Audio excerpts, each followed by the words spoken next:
I have judged pageants too, of like, say, the teen and the miss, right? Those young ladies could wipe up the floor with almost anybody in an interview. I'm sure. They are incredible. They know how to let me know who they are. I can honestly understand who they are, what they believe in, and what their goals are and where they want to be in 4 minutes. Succinct, clear. It's incredible. That you have to practice. And you do, because you have to understand, okay, who am I? What do I stand for? Why am I here today? What do I want to accomplish?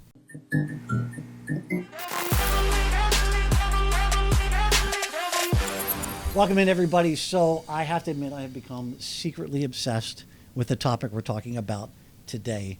It's a little bit of a guilty pleasure. What? In studio with us, I know. In studio with us today is Beth Leska. She was the 2024 Ms. Idaho Senior America. This is a pageant, one of a couple, that's organized for women over 60. And I got to tell you, when you look at it, it is pretty fascinating. They have their own philosophy. They have their own 10 commandments. They have what appears to be a big warning on their website to fend off would-be stalkers. That's how I interpreted it. Mm-hmm. And, the scoring for the contestants includes things like their philosophy of life. Somehow they judge inner beauty. There's so much here. There's so much more. So we want to get into this, but we also want to get into all the good work that Beth is doing on other fronts, because she's an amazing woman doing really good, important work in other areas. Beth, I got to tell you, this is like a rabbit hole I did not know I needed to go down. He was texting me like, I can't believe how fascinated I am with this subject. I was 100%, but I'm so glad I went down that hole. Welcome. Thank you. Welcome Thank you very very much, much. Leska. Thank you for having me. What was your first pageant, and why did you sign up for it? So my first one was in 2003. It was Mrs. New Jersey America. That was my first one. And I went in it really because I wanted to focus on personal goals for myself. Get back in shape, reconnect with myself. I was a novice. I mean, there really is something to be said for if you're just starting out. And you still could be the winner just starting out, but there is there's a learning curve, I think, to being a contestant. When I started it in 2003, I ended up being 4th runner-up, and I was like, but not bad for your first outing. Not bad for my first outing. Right? But aside from that, I realized how positive an experience it was for me, and the personal best that I gained out of it. Yeah, go down that road. I want to hear more about that. So, it really got me to think about, well, who am I? What do I believe in? Yeah. It got me to focus on me. Get back in the gym, get yourself together, get your mind together. And I also ended up meeting some really wonderful people who are still my dear friends to this day. It becomes like a second family. These are other contestants? Other contestants. So I've always said, you watch, like, say, Miss America, they're 18, 19, 20 years old. And people say, oh, well, they're just vapid, or they're just all about the swimsuit. It's all about looks. Right. World peace. I have met many of them. They're some of the most articulate, intelligent, goal-driven women you'd ever want to meet. And I will tell you, so I have a group of girlfriends. We call ourselves the Pageant Posse, because we all met through doing this activity together, and we were sister queens. So different years as title holders.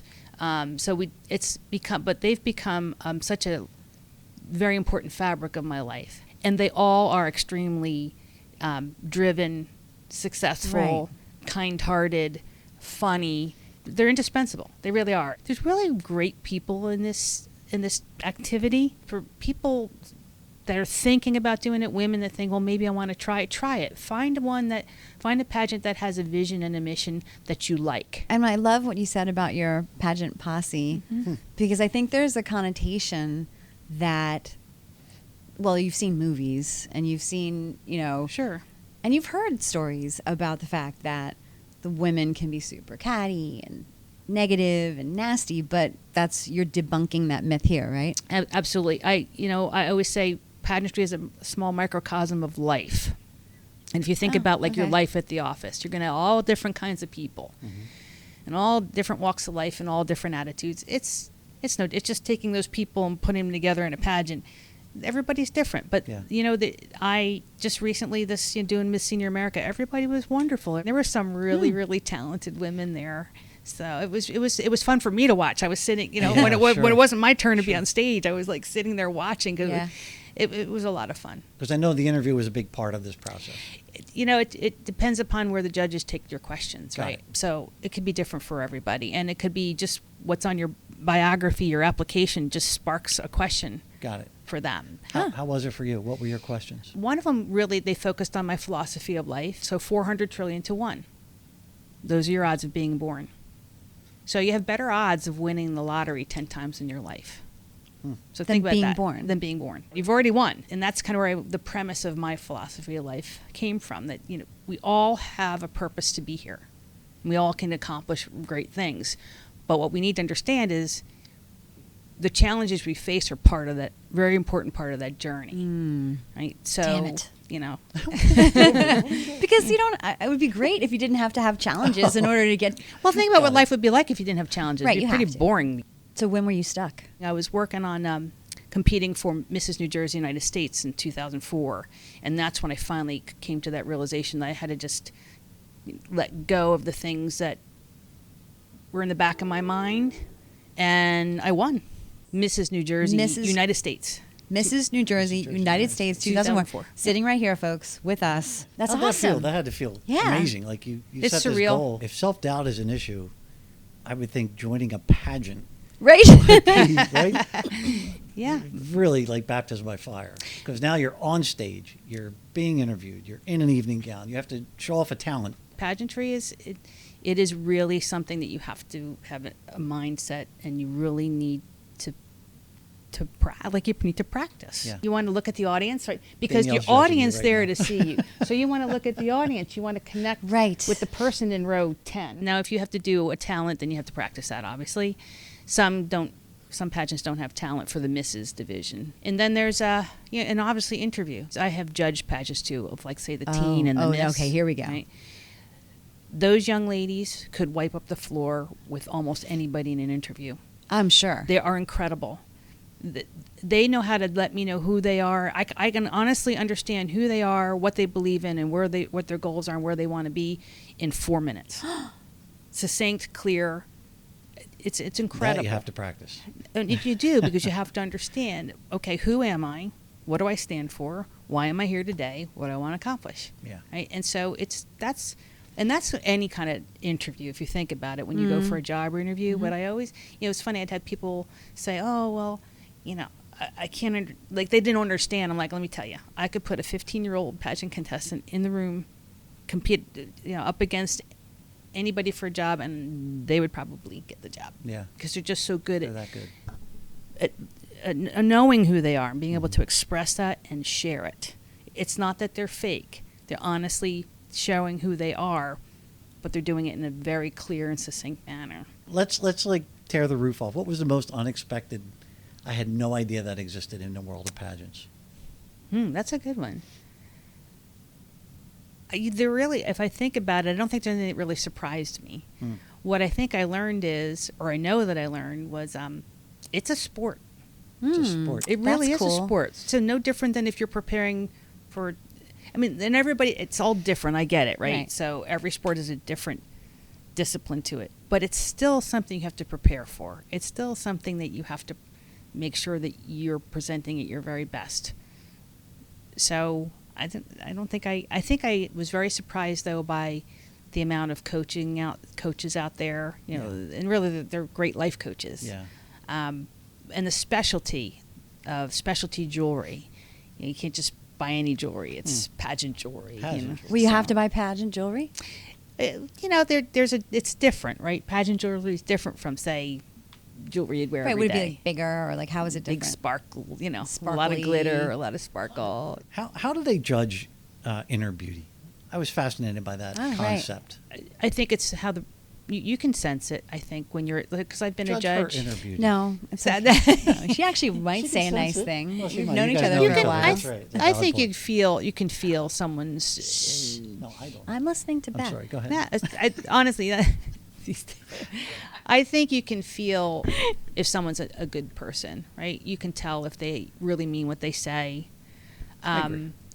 You can just feel the goodness in them. I mean, you just know. You just kind of know when you're sitting down talking. How do they look? Do they have good eye contact? And you can tell, do they mean what they say, or are they just saying what they think you want to hear? Are there politics involved? And are you going to say no? No, there really But isn't. there has to be Come on, something. There has to be. No, There's honestly, politics and everything. honestly, they're very careful about not having that happen. That's good. They really are, because that would just tarnish their Right, brand, right? true. Who would want to join their pageant if they know there's politics? Nobody would. Can you talk about how you were in the military police? I went in 1986. What was happening in '86? In the Cold Army. War. That was So- the Cold War still. Yeah. It was So still, you yeah. decided I'm going to go into the service. Yeah, I had four-year degree from Yeah. Westchester University. I graduated and was teaching. I was like, I'm not sure this is what I want to do the rest of my life. Only 22 years old. And, you get I guess it's the shock of, this is the Yeah. career you picked, and there you go. It was career day at the school I was teaching, and the recruiters were there, and I just started talking to them, and I just felt this calling. Like, I just felt, you never think to yourself, unless there are kids who grow up saying, I'm going to be in the military. Not everybody does that. Mhm. You just end up, all of a sudden, you have this calling. You're like, that sounds like I'd really be a good thing for me, and I would really enjoy doing that. There's a story. So Beth is a badass, just so you know. So back in 86, the ratio of males to females in the Army and Peace Corps was 3-1. Their thought process was, you're a military police officer. You're not, the person you're chasing there, like the suspect is not going to cut you slack because you're female, Yeah. right? So you need to step it up. Sure. And the Army hadn't been integrated that long, and the Women's Army Corps had not been dissolved. I think it got dissolved like maybe in the early 80s or late 70s. So Okay. this was a whole new frontier. Yeah. And so you had to bring it. And I knew very quickly when I got to military police school, it was like, yeah, okay, so they're going to chew you up real fast if you don't step up. MPs are considered the soldier. Sure. We're there to serve them. I had situations where a young soldier must have lived on the post, and he was flying. And I was running radar that day, and he was flying. So he pulled over, and I felt so bad because when I got out of the car, he's pointing to the back seat, and his baby was in the back seat with a golf ball size welt on his head. He must have fallen down the stairs or something. No. So of course he was on his way to the hospital. Yeah. So I was like, look, I can't let you got to follow me. Yeah, I give an can't escort. let you Sure. just Yeah. be flying through the streets of the post. Let me. So I took him there. Let's talk about your platform. What should the U.S. be doing for dementia caregivers or caregivers in general that they're not doing now? I am a caregiver myself, and I can tell you that if I think back on it, there is no awareness or education in this country about long-term care, whether it's dementia or whatever else, right? There's no, you get told, save for retirement, here's your Social Security statement, here's the money that you can expect to receive, but is there anywhere on that Social Security statement that it tells you you need to understand long-term care, what it means for you? Right. Nothing. Do you have long-term care insurance? Are you asking Do you? me? No, Yeah. I don't. I don't either. My mother does. I don't either. Yeah. But and the cost of long-term care is astronomical, and what ends up happening is because, look, the average American has trouble saving for retirement, Right. let Period. alone saving Sure. for long-term care. Sure. And the cost of long-term care ends up being, if you can't afford it, then someone's quitting their job to stay home and take care of that person, which can destroy, but the caregiver as well. Yeah. But then the question is, well, how do you pay for it? I mean, the cost of insurance is high, and they do their best. The insurance companies do their best to make products that can be affordable. But at the end of the day, it's expensive, and if you don't have the coverage, and then you get sick and you need long-term care, the average cost, just for dementia care, it's about let's call it $10,000-$11,000 a month. Whoa. How many people will need long-term care in the future? Yeah, thank because you. it's something I never thought about until you and I spoke. 1 in 4. So 1 in 4 people. Wow. 25% So of 1, the 2, population. 3. There's about 6 million. I think the statistic was about 6 million people right now in the country have dementia, need dementia care, and 46% of all that cost Medicaid pays for. That's stressing the Medicaid system, which is really earmarked for maybe people who don't have it, health insurance and Sure. Right. need the care. Something's got to give. And it's got to be educating. When you're 20 and 30, you need to be thinking about this. Can you define what long-term care is? Mm-hmm. So yeah, long-term care is, let's just focus on dementia for a minute, because that's like the most prominent one, where that person can no longer take care of themselves at home. They've lost the ability to bathe, walk, talk, eat. Executive functioning is done. They literally can't do what we call those daily living activities, right? They can't get them done. And when it gets to that point, someone's got to do it for them. Mm-hmm. And then if you can't afford to have someone in a memory care center, you're going to have to be the caregiver. Family, because they right. can't.